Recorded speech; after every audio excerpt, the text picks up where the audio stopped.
Ketika kita istighfar itu masih butuh istighfar yang lain. Nah dalam kebaikan juga gitu. Ketika kita baik jadi orang soleh, ternyata bawaan kita ingin dihormati. Dulu sebelum kita soleh itu ya kalau di majelis di belakang nggak tersinggung, nggak diperlakukan khusus, nggak tersinggung. Tapi setelah kita soleh, setelah kita kiai, setelah kita dosen, setelah kita rektor, kalau nggak duduk di depan tuh kayak nggak diregani.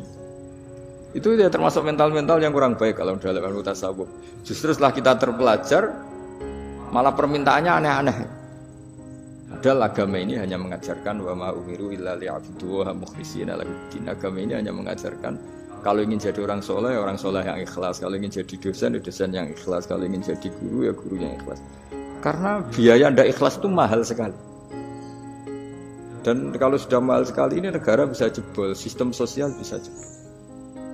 Jadi ini hal-hal yang khas kiai karena kalau yang kajian kampus saya yakin Pak Rektor, Pak Wakil Rektor dan Pak Ketua Yayasan lebih tahu, anak-anak mahasiswa lebih tahu.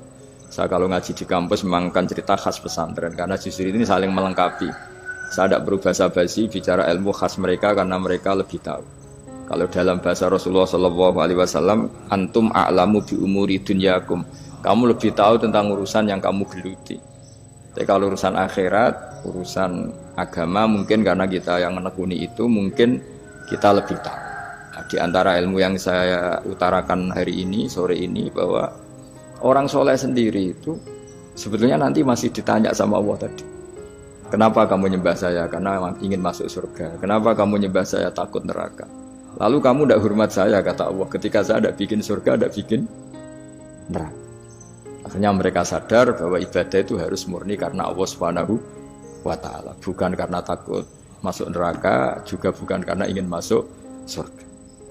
Ya sama seperti kita mencintai anak kita, yaitu sebagai karena anak kita. Jangan karena anak kita ranking 1, anak kita kumplot, lalu terus kita membiarkan anak kita saat ada anak kelas. Toh tetap anak kita.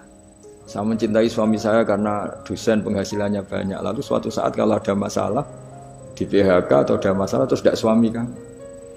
Makanya di sini agama itu sangat menyarankan kesejatian. Jadi dia suami kita, dia anak kita. Apapun kondisinya. Nah kira-kira gitulah. Ikhlas itu kira-kira seperti itu. Jadi jangan sampai alasan-alasan yang bersifat materialistik itu yang menjadikan kita mencintai istri karena cantik, mencintai suami karena hasilnya besar. Suatu saat kalau itu berubah, kita akan masalah. Di sini agama menyarankan ikhlas. Makanya semua kitab di khazanah kita dimulai bab niat.